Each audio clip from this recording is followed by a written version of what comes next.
No, no, no, no, no. Tigers. Fight, Tigers, fight, Tigers, fight. Mike, it's not even a top 1,000 moment all time. Okay, Tommy, shut the hell up, man. Mike! Of course, I'm gonna go with the right answer. It's Ryan Eads of the Baltimore Orioles. He's only wore the number 80 for 8 games. He's only one of 2 players. You know what? No, I'm not going to take this. Welcome back to Go Chat. We are back with episode 111. We're here for another banger. Unfortunately, Tommy couldn't make it today, but we still got Matt. We still got Connor. We still got myself. And first up, we got GOAT of the state of Louisiana. So in Louisiana, there are only 2 pro sports teams, the New Orleans Saints and the New Orleans Pelicans. And we got to pick a player from one of these teams. So Connor, I'll swing it to you first. Who's your GOAT of the state of Louisiana? Man, this would have been such a quick answer if we were doing this a year ago. It's easily Drew Brees, obviously moved on now in the booth. But I am going to stick with the New Orleans Saints. I'm going to go with Alvin Kamara. I just think he's going to be one of the best options here. 4-time Pro Bowler, offensive rookie there. He was only drafted in 2017, and he's had a great career so far. I mean, over just about 4,000 yards on the ground, 46 touchdowns, and I mean receiving. He's had great numbers receiving yards. He's got 3,114 receiving yards. So he's right around 7,000 all-purpose yards throughout 4 years in the NFL. I mean, that's fantastic. So got to go with Alvin Kamara here. Not a bad pick. Matt, what about you? I honestly totally forgot about Alvin Kamara. I'm going to stick with the same Saints team, but I'm going to go to the defensive side of the ball, and I'm going to go with Cameron Jordan, the defensive end for the New Orleans Saints. He's coming on his, I want to say, 11th year in the NFL, and his resume has just been tremendous so far. 6-time Pro Bowler, 1-time All-Pro, and honestly, the best achievement you could really get as a player, other than the MVP, of course, in my opinion, the Hall of Fame, all 2010s team. Just to be in there. I mean, think about how many defensive ends are actually in that list of whoever makes it or whatever. Just to be in there headlined at the defensive end position is tremendous. And I think Cameron Jordan has given a lot to the city of New Orleans. And he is just, in my opinion, the greatest player right now. Big shout out, Michael Thomas, Alvin Kamara, both great guys, both great young, talented players on that side of the ball. But I would have to say Cameron Jordan. Yeah, Matt, I got to wholeheartedly agree with you here. I got to go with Cam Jordan as well. Nearly 100 career sacks.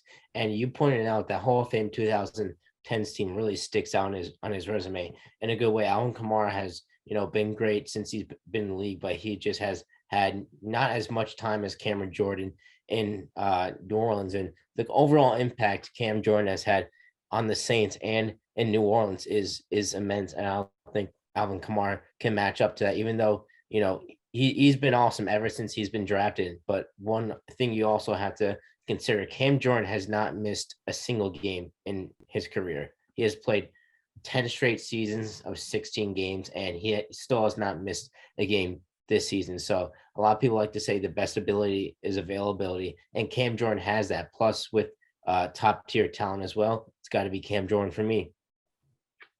Yeah, I mean, both great players.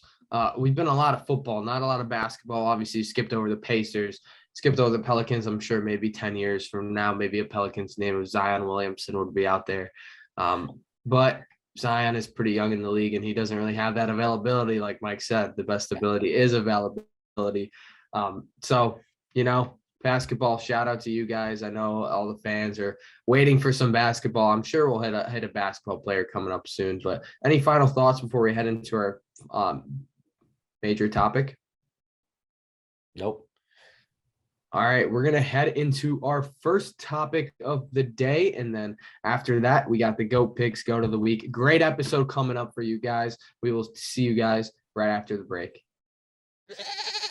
Welcome back to Go Chat. We are back with some college football. We don't touch about college football a lot. We don't touch on it often. We did do a little Division III college football. We're going to hear with Division I college football. We got championship weekend I am excited to watch some games on Saturday. I know Connor and Mike are as well. So we're going to run through all Power 5 conference championship games, including Cincinnati and Houston, because, well, it's Cincinnati. We have to talk about Cincinnati. It's the hottest topic in college football right now. But we're going to start with the Pac-12. We got Oregon versus Utah. Oregon's number 10. Utah's number 17. Utah is favored by 3 points. I think that this is going to be a very interesting game. This game is Friday, so we're recording on Friday. We're not going to go too much in depth here about the game since it's already going to be played. But, I mean, Oregon has been looking a little rough, and I think Utah's going to win it because Utah literally 2 weeks ago just handled Oregon 38-7. Oregon came into the season with high expectations, and they're just going to go out with low expectations, in my opinion. Yeah, I think I'll agree with you there, Matt. I think Utah's going to end up winning. You mentioned that onslaught 2 weeks ago, 38-7. Yeah, Oregon came in with really high expectations. Actually, that week 2 game, I think it was, when they went into Columbus and beat Ohio State. They were at the top, and then they've lost 2 games. They lost to Utah, and I don't know who their other loss was to. I don't think it was a very good team. It was Stanford in overtime. Yeah. Stanford's not good. Right. Yeah. The thing that I think we should watch out for, this obviously has some NFL implications to it, but Kayvon Thibodeau, this could be one of his last 2 games in college football. I think back 2 years ago when Chase Young was drafted, obviously number 2 overall, his last 2 games with Ohio State did not look good. He was getting double teamed against Wisconsin and then did not have a good college football semifinal game. So I think that's just something to watch out for. Not necessarily comparing Chase Young to Kayvon Thibodeau, but I think Thibodeau is going to be a huge person to watch out for to see if he really wants to cement himself as the number 1 overall pick in this upcoming April's draft. Mike? Yeah, this game is very tough because both these teams have been very inconsistent throughout the year. Really, Oregon's only impressive win was over Ohio State in week 2. Other than that, they haven't really been blowing anyone out of the water. They've lost a couple games. They lost to Stanford. And like you guys mentioned, they lost to Utah. This is a very tough matchup, but I think I might have to agree with you guys here. I mean, Utah has not been phenomenal in their own right, but at this point in time, they've started to pick up some steam at the end of the season. They actually did beat Stanford 52-7. So that's really a deciding factor in me choosing Utah over Oregon. All right, heading into our next game. This game is the Big 12 championship. A lot of expectations here, a lot of implications for the college football playoffs. We got number 9 Baylor and number 5 Oklahoma State. This game's at noon, so it has started since this episode came out. I'm gonna start. I think that this is a game for Oklahoma State that they really need to win. I am very high on Oklahoma State after that game last week against Oklahoma. Very impressive win there. And even with their run, was it their rush or their pass? Their defense is tremendous, and that is probably the most important thing. But I do think that their passing offense is good enough to win this game. I think they just need to limit turnovers, and I really think that they will going up against Baylor in such a great matchup. Connor? Yeah, I'll agree. I think the matchup is fantastic. You mentioned turnovers for Oklahoma State. I think that's going to be a big piece of Spencer Sanders' game. He's thrown 8 interceptions on the year, so I think him limiting the turnovers will definitely be big. Looking at their matchups, Oklahoma State obviously beat Oklahoma last week. And then, Baylor faced Oklahoma 3 weeks ago, won that game 27-14. But you mentioned it, Oklahoma State's defense is fantastic. Shut out Texas Tech 2 weeks ago. Their offense put up 63 against TCU 3 weeks ago. This is just an all-around team. I think they're gonna find their way to be playing some important football in January. Mike? I agree. I'm going with Oklahoma State here. And it's boring because we've picked the same teams, but you could throw it back to the middle of the season where Baylor lost to Oklahoma State 24-14, and the rest of the season Baylor has been great in their own right. They did beat Oklahoma, but they also lost to TCU, and we saw Oklahoma State face Oklahoma last week. Lincoln Riley's last game as an Oklahoma Sooner, and they put on a very impressive performance. We all talked about their defense, well, at least you two did. but they did put up 37 points in that game. That was a very impressive output by their offense. So I think the combination of their offense showing up in big moments and their defense just being really good over the season, I got to go with OSU.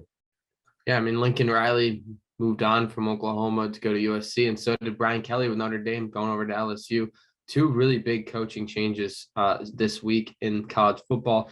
But heading over to what I think is the best game this week, and that is number 1 Georgia versus number 3 Alabama. Now, this game is a Go Picks game. We won't run through. We'll probably remind you during Go Picks, but this will count as the Go Picks.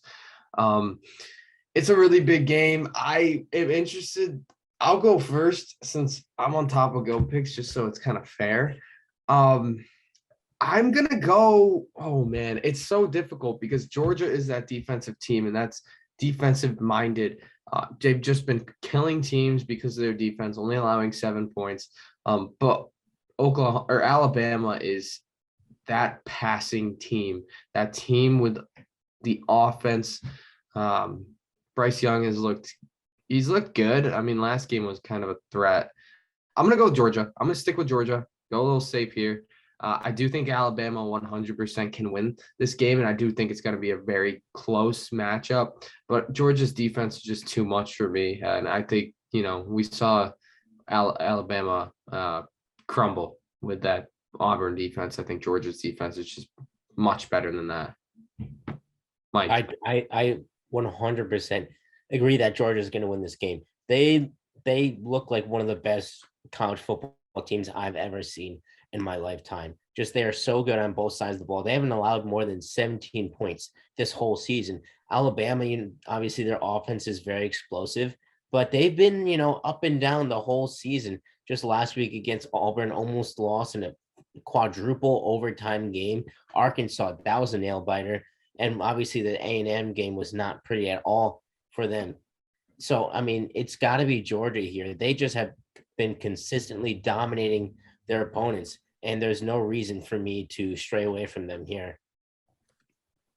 Yeah, I mean, Connor, might as well you could go. Matt, before I make my pick, I want to ask you, if Georgia loses this game, they still make the college football playoff? 100%. Okay. That's my thoughts as well. I think Georgia's going to wind up winning. And that was just a clarification question. College football playoff, they always do some weird things. They still have Cincinnati at 4, even though they're undefeated. And yeah. Anyway, I think the last 2 games for Alabama shows that they're vulnerable. The game against Arkansas was not pretty. And, if you watch that game against Auburn, they looked terrible. They looked bad.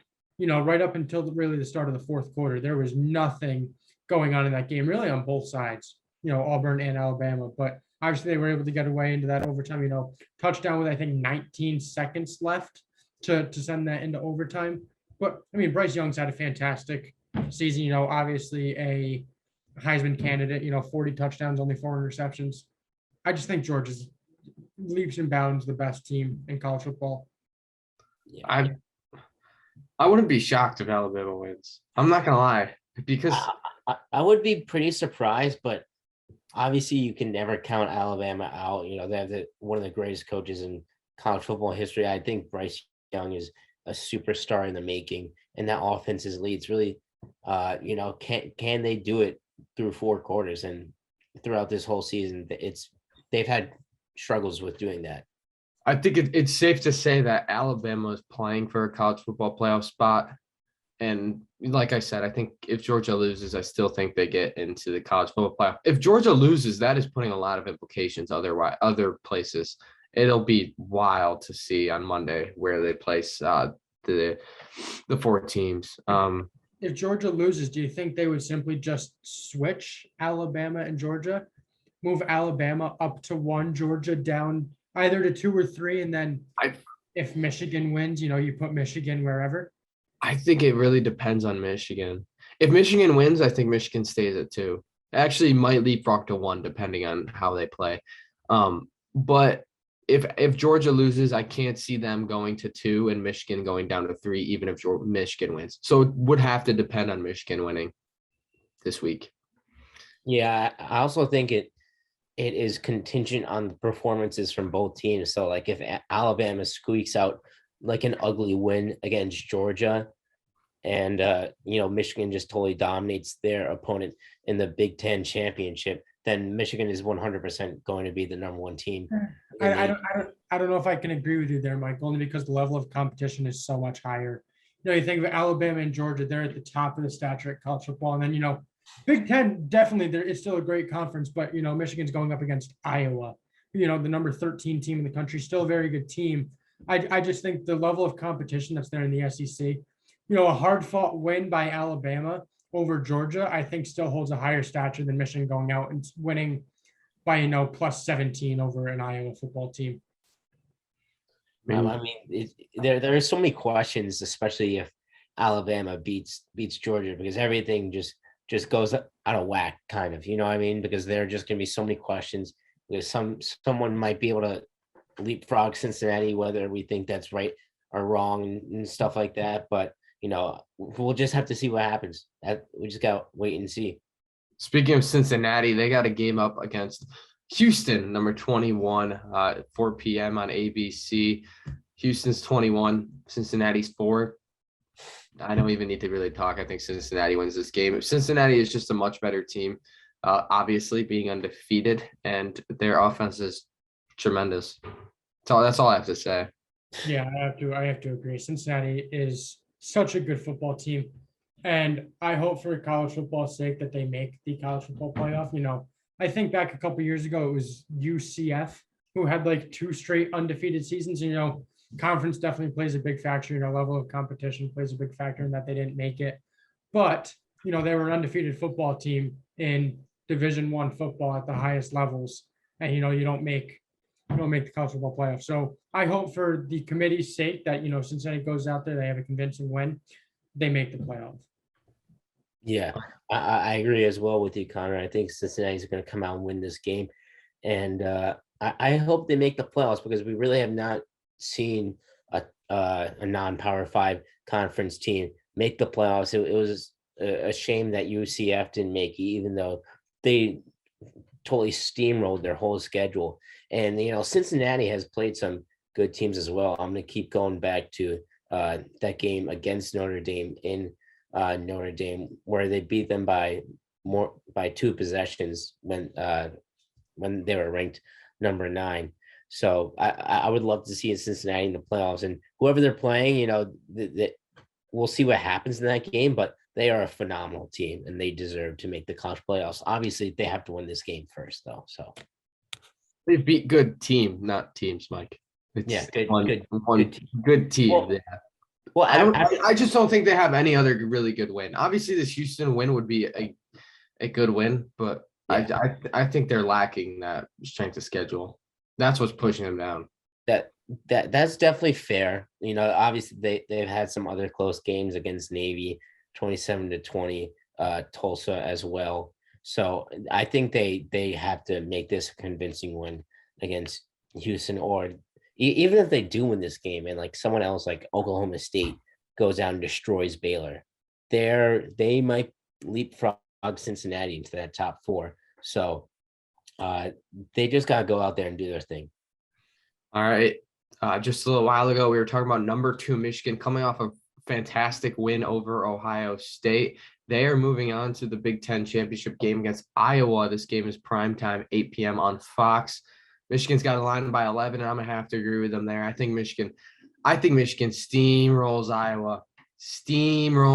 I love that Michigan team. Hassan Haskins is a tremendous running back, and I think that they're just going to push the running game, and Aiden Hutchinson on defense will just finish the defensive line, whatever they need to do. I don't think Iowa is going to contend for this. I'll tell you something. I hope Aiden Hutchinson is wearing a Jets jersey, once we get into the next NFL season. Now, he is so good. Set the Michigan season record with 13 sacks, and counting. Iowa's going to win this football game.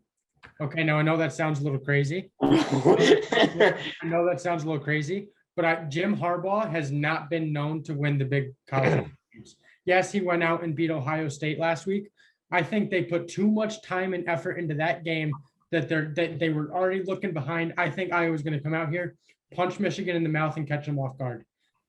I really do. And and they're going to lose. They're going to fall out of the college football playoff, and then you're going to have Oklahoma State go up and into that spot. I know that's a very hot take, and I'm not saying this as a salty Ohio State fan as much as there is no possible way Ohio State would make the college football playoff in my opinion. I'm not saying Ohio State. It's an I said Oklahoma State. Oh, sorry. I heard it. I heard it now. I'm not saying this is an Ohio State fan. I'm saying this is probably his Ohio State redemption time. not even. I just Jim Harbaugh, I don't trust as a coach in big games. I just don't. Hunter, he's never been to a Big Ten championship game, so there's nothing to really. Exactly, because he hasn't beaten Ohio State before. And he just beat Ohio State. What do you want? Yes, he did. He did just beat Ohio State, but I think that there was so much time and effort put in the preparation for that game that like for Michigan, that was their championship game. If they won big, if they beat Ohio State, they won. I don't think they were looking ahead to this game and thinking, there's more to the season than just beating an Ohio State team. I mean, this is a team that lost to Michigan State just a month ago, and Ohio State absolutely steamrolled Michigan State. Obviously that has no implications now after Michigan beat Ohio State, but still, I don't trust Jim Harbaugh to win big games. I think he's sort of crushing that narrative this season. Obviously, he lost that game to MSU, but that game he won one big game this year. He's not crushing a narrative because he beat a. Okay, can you let me talk, Connor, please? He's starting to crush that narrative because he won that big game against Ohio State, a high-flying offense in which they were favored by a touchdown, right? And he went out and he won that game very convincingly. I think when you get to a certain level of athletics, you aren't really going to have those teams that are going to be like, oh, yeah, we won this game. We are so awesome. We are just going to cruise the rest of the way. No, they're going to go back. They're going to refocus. Jim Harbaugh, he's won big games at the NFL level. And I think, Iowa isn't even a good team. I mean, they're not a great team, right? They're a good team, but they're not a great team. They only beat Nebraska by a touchdown, beat Illinois by 10 points, beat Minnesota by less than a touchdown, beat Northwestern by 5 points, and they also lost to Wisconsin and Purdue, who aren't even ranked. So Iowa, they're a good team, but sure, did they leave a lot on the field against Ohio State? Yes, you are correct. But I just don't think Iowa's good enough to take advantage of that situation that Michigan is in. So I think it's Michigan here, and I think they're going to put on a show against Iowa. I understand where you're coming from, Connor, but I'm just picking the better team. I mean, I no disrespect to Iowa, but the Big Ten West was just so weak this year. Wisconsin was contending for that title last week against Minnesota. Embarrassing loss. And even Iowa lost to Wisconsin. It's just a really weak side of the bracket or the whatever, the division. I think Michigan is the best team in the Big Ten, and I think that they would beat Ohio State again this weekend. Listen, as far as I'm concerned, Jim Harbaugh is 0-0 right now in Big Ten championship games. He's 0-0.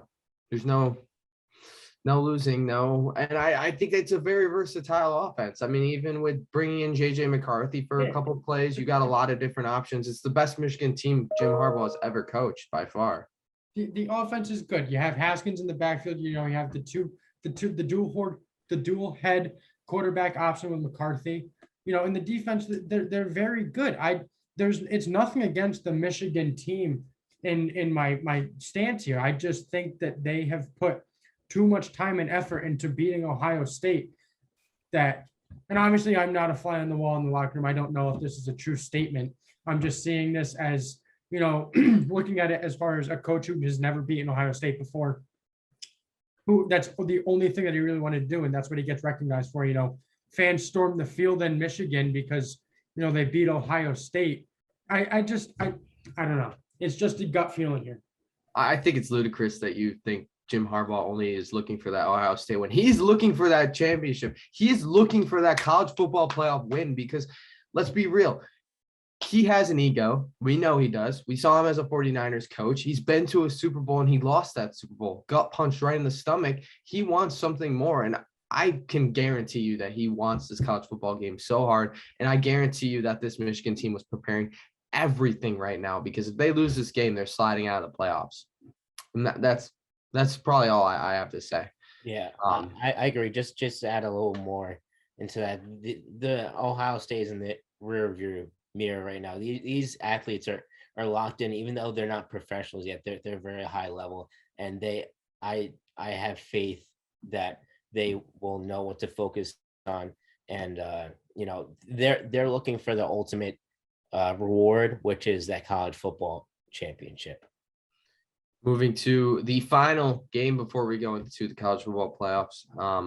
Pittsburgh, number 15, this is Go Picks game, versus number 16, Wake Forest. Probably the most evenly matched, it probably is the most evenly matched, maybe Baylor, Oklahoma State, you could say, championship game.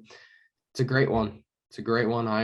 To be fair, since I'm leading Go Picks, I'm going to pick Pittsburgh. Kenny Pickett is probably the best quarterback at Pittsburgh since Dan Marino. He's actually statistically better than Dan Marino at Pittsburgh, which is interesting to look at. And then defensively, I think that this team is a very good team. There's a guy who's on the don't know how to pronounce his first name, but he went to school near me, Servasi Dennis. That's how you pronounce it. Shout out. He went to CBA Syracuse. He went to high school with my buddy, but he's really good defensively on the ball. So I think Kenny Pickett and him are going to have a field day in this ACC game. Going to be close, but going to have to go with Pittsburgh. Mike? Yeah, this is a really good game as well. It's tough because both of these teams have had questionable losses. Pittsburgh lost to Western Michigan and Miami this year, while Wake Forest has had their own downfalls against North Carolina in Clemson just 2 weeks ago. So it's very tough. It's definitely up in the air, but I'm gonna go with the better quarterback, and that's Kenny Pickett in Pittsburgh. And me and Matt are gonna go like we have every single game pick the same, but I'm gonna go Pittsburgh as well. I trust Kenny Pickett more. Connor? I'm gonna go Wake Forest. I don't know. I just like upsets. Upsets happen during championship weekend. They just do. So I'm just gonna go with Wake Forest. I mean, the Pittsburgh defense, I touched on it a little. They went into the Carrier Dome. I'm not saying Syracuse is a good football team, but Sean Tucker is one of the best running backs in football right now, and I'm pretty sure he had like 40 yards. Let's see. Let's look into this box score. But Syracuse did score like 37 points that game. 14. I'm talking last week. Oh, okay. 29 yards is Pittsburgh. 29 yards against Pittsburgh's defense, and Sean Tucker, if you need to look at stats, he's should be a Heisman candidate, but he's on Syracuse. So isn't he the running back that like tweets out after every game? Like I think so. He's like, "Oh man, great day today. Can't wait to get back at it next week." Or he's like, didn't perform up to par. Such a humble guy. Yeah. All right. He's great. All right. We went through the championship games. Obviously, that's not the end of the college football season. We do have the college football playoff. I want to hear everyone's top four. Who's making it in? Who's your first two out? I think that'll be interesting as well. So, Matt, I'll throw it to you. Who's your top four, and who's the first two sitting on their couches? All right. So we went through my predictions. It's tough because I will say this: number one, Georgia; number two, Michigan, solidifying that. Both had them winning that game. It's tough because Alabama lost. It obviously depends on their loss. I'm going to have this is tough. And Notre Dame too. I don't think Notre Dame's going to make it. I think with their coaching change hurt them the most, I think. And that's what their committee's going to look at. I'm going to ruffle some feathers. I'm going Oklahoma State 3, Alabama 4, Cincinnati 5, Notre Dame 6. I think Cincinnati wins too. I'm ruffling some feathers here. Go ahead, Mike. That's interesting because I agree that the top two are solidified, but I think after my predicted loss, that Alabama will take against Georgia. I think they're going to slide out. Then Oklahoma State is going to slide into number 3, and Cincinnati is going to slide into 4. I could totally see, the committee screwing over Cincinnati regardless of their win and just throwing Alabama in there, given the stature and legacy of that program. But so I got Georgia 1, Michigan 2, OSU 3, and Cincinnati 4. Who's your 5, first 6. two out? Oh, Alabama and Notre Dame is 6 right now, right? So Yeah. I'll go with Notre Dame as well. All right. Well, mine's gonna ruffle some feathers after my Michigan take. Well, I'm gonna go. I'm interested to hear this. I'm going Georgia 1, right? All right. Michigan and Alabama are both gonna lose. Cincinnati's gonna beat Houston, move up to 2. So it's Georgia, Cincinnati, Oklahoma State at 3, and then Alabama at 4. First two out, Notre Dame 5, Ohio State 6, and then Michigan would be 7 after a loss to Iowa. How does Michigan drop all the way down to 7? Bro, come on. Put Michigan 6. Are you kidding me? Michigan just came off a Why would Ohio State be above Michigan? Well, just going off of what they did, Ohio State dropped 5 spots after losing to Michigan. So you figure if Michigan goes and loses to Iowa, they would drop realistically right around 5 spots. We're arguing about the stupidest thing right now, but I have to do this. They just beat. I just don't understand how the committee would look at that and be like, "Oh, Michigan just beat Ohio State," but I'm going to put Ohio State in front of it. It just makes no sense. I mean, Connor, if you really want that number 6 for Ohio State, so be it. I don't know. This has nothing to do with Ohio State. I've given up on the fact that Ohio State's they're not going to do anything. It's just the fact that, going off of their pat. And if we're going to talk about the committee putting teams in front of each other, Michigan was ranked in front of Michigan State, for the last couple weeks after that loss. So, Look, Connor, literally like 2 weeks ago, this is very close, and Michigan, not even they just dominated. Literally 2 weeks after that loss, Michigan was ranked above Michigan State. The college football committee, I understand I don't like the college football committee and some of their rankings, but if we're going to base our rankings off of what they do, then this just seems like the most logical thing. I mean, didn't Michigan State after beating? Oh, they were down. I don't know if this is the right week. I mean, I guess. I don't know. It doesn't really matter. This is literally the 6th. I don't know why this isn't our just to clarify, my top 4 were Georgia, Cincinnati, Oklahoma State, and then Alabama at 4. And then we see a rematch, Georgia, Alabama. I just don't like that Cincinnati spot, but I really don't see Cincinnati getting higher than 3. I think it made both. It's simply the fact in my case that Michigan and Alabama both lost, right? Cincinnati won. I know. I think Oklahoma State would just leapfrog Cincinnati, and Cincinnati would be 3. I considered that, but also that would I guess you could flip flop 2 or 3. I think they're both equally as good teams between Cincinnati and Oklahoma State. Mm-hmm.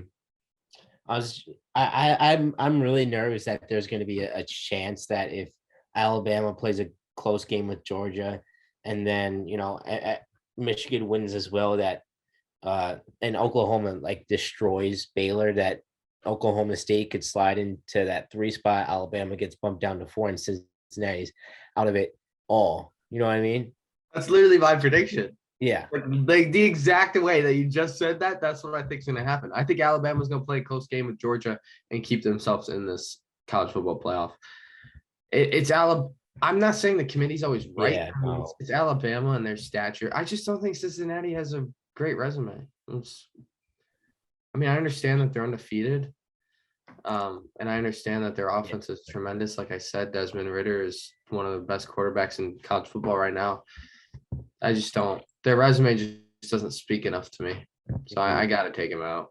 I think it's less about their actual resume. I just think that the committee just puts them in a tier below everyone because that they're not a Power 5 conference and they haven't played great teams. But once again, the longer and longer the season gets, the more and more impressive that Notre Dame win looks. Because Notre Dame has just been climbing the rankings. They're all the way up to number 6 right now. And Cincinnati traveled to them and beat them at home. I understand it was only one game. It was only one game short, and other teams have done it, but they have no other, mishaps on their resume. And we'll just have to see what happens. Yeah, we will. Final, who do you think's going to win the whole thing? I got Georgia. I mean, Georgia. They're so good. Georgia and Michigan. Yeah, shout out Michigan. We're gonna head into go picks quickly. We only got 2 games to pick, and then after that, we'll get into go of the week and finish this episode up.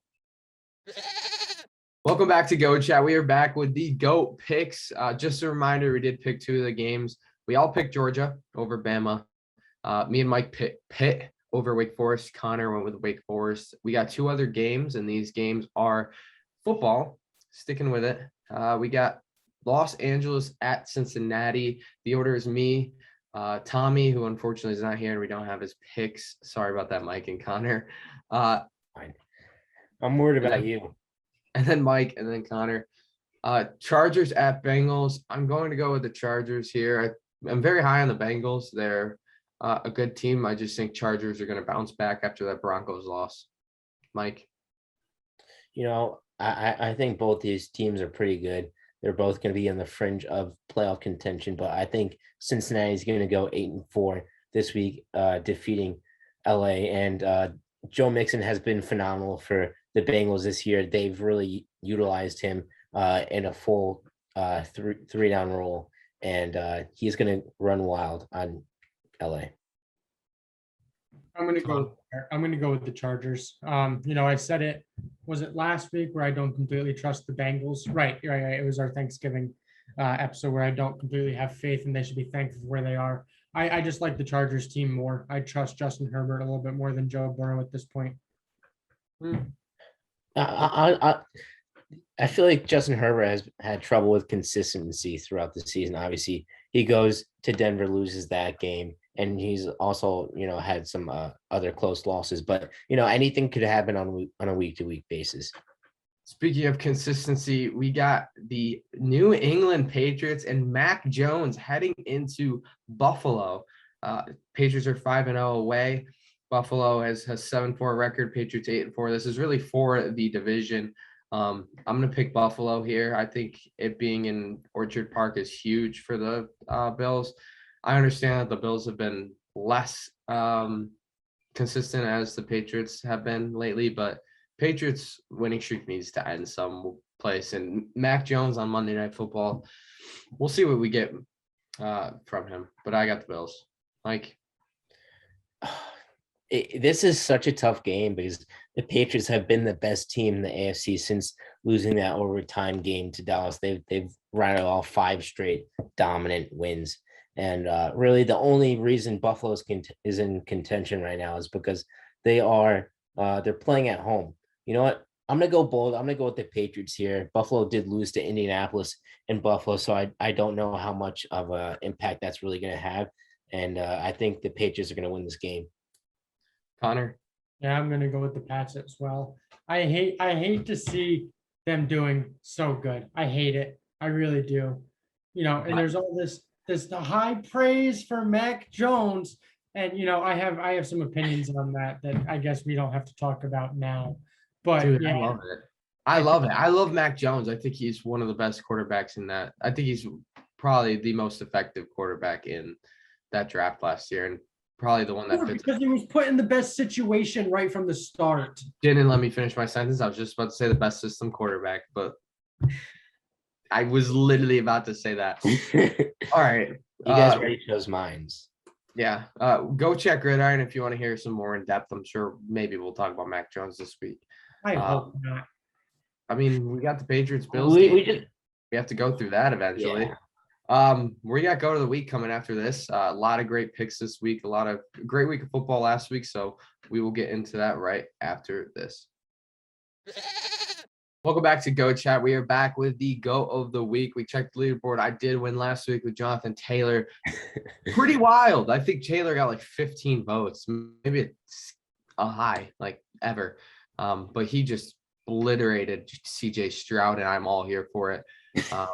I am so mad at every single person who voted. Just to say that. I love when you're mad at our viewers. That really helps us. CJ Stroud not to get a single vote. Did he not get a single vote? He might have. One. No, he didn't get one. My girlfriend didn't even vote for him. This is where we know. This is when we know that Connor's like, because he's mad at his girlfriend. So he probably tells his girlfriend to vote for him every week. But I'll start with this. I mean, I'm probably gonna win. I wouldn't be shocked at all. I got Leonard Fournette. Leonard Fournette went up against the Indianapolis Colts last weekend and put up 100 yards rushing, but that's not really what I want to look towards. He had 3 rushing touchdowns and 1 receiving touchdown with that 7 receptions, 31 yards. He just had a great game. Really probably one of your fantasy leagues. If anyone was in a close game with Leonard Fournette on your team, I think he was the go to the week out of a lot of great picks this week, but it's got to be Leonard Fournette. Mike? I'm gonna go with another running back, and I'm gonna head up to Cincinnati. I'm gonna take Joe Mixon. I mentioned him in our Goat Pig segment, and he's been phenomenal this year against the Steelers. Really one of the better rush defenses in the entire NFL. He rushed for 165 yards, 2 touchdowns. He was phenomenal. That's over 5 yards a carry, nearly 6 yards a carry. And I know he had 4 receptions for -2 yards, but one of those catches, he saved an interception because it tipped off the defensive lineman's hands, and it was right in his breadbasket. But Joe Mixon just snatched it from him, and he saved an interception that could have changed the outcome of the game because it was earlier on in the game. So that has to be another reason why he's the go of the week. But before I wrap up, shout out to Steve Cohen. Honorary mention. Tommy was going to pick him, so unfortunately I can't pick him. But shout out to Steve Cohen. And Connor's shaking his head because Cashman is asleep at the wheel. I mean, I'll let you go the week. Yeah, it's your turn anyway. I'm going to go with Hassan Haskins, the running back from the University of Michigan. He made me not like college football last Saturday after watching what he did to the Ohio State defense. 169 yards and 5 touchdowns, and just hearing Gus Johnson just have to say, there's Hassan Haskins again into the end zone every single time. It was demoralizing, but he had a really good game. You can't fault him. He's a young star. I think he's a true freshman, which is incredible to think about, that he's a true freshman putting up 5 touchdowns in such a big football game. So true star there, incredible future ahead of him. And he definitely had the best week. You know what? You give Aiden Hutchinson all this praise, saying you want him to be a New York Jet. You pick Hassan Haskins for go of the week. Yeah, Michigan dropping down to 7 after this week. Yes.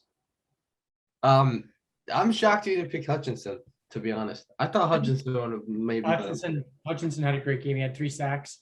He was all over the field. I hate to burst your bubble, but Haskins is a senior. Is he a senior? Yes. Why did I thought that I heard during the broadcast that he was a freshman. That's on me. That's my bad. That's okay. CJ Stroud is a freshman. He really looked like one last week. So he threw for 394 yards and 2 touchdowns. Man, it wasn't good enough. Some inaccuracy I did see some inaccuracy. Snowing. It was snowing. Was it really snowing that bad though? Yes. The field was covered. It was pretty bad. You got to know how to throw in. I mean, Stroud did miss some balls, but he was the last reason Ohio State lost that game. I'm just trying to. I know. I'm joking around, but I don't know what happened to that Ohio State defense. Just got carved to shreds like a Thanksgiving turkey. Nothing could be stopped, and we need Hassan Haskins either, which is why he should be the go of the week. All right, there you have it. Hassan Haskins, Joe Mixon, Leonard Fournette. That voting will be up on Sunday. Watch some college football this weekend and watch some NFL and watch any other sport that you really please, except baseball, because they're in a lockout. You know what?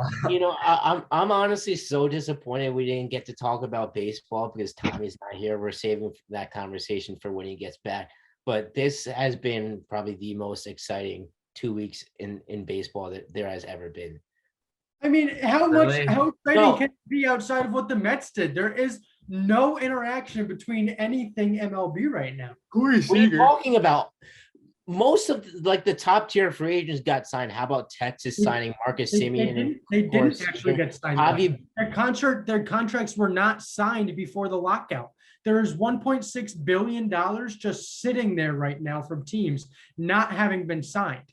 The contracts were not signed before the lockout took place. Okay, well, that's even more of a reason to talk about baseball. That makes it even more interesting to talk about that whole situation. But anyways, we did not talk about baseball in this episode. We had a great episode about college football. Hopefully you all enjoyed. As always, please hit that like button, subscribe, follow all of our social medias, and we will see you in the next episode.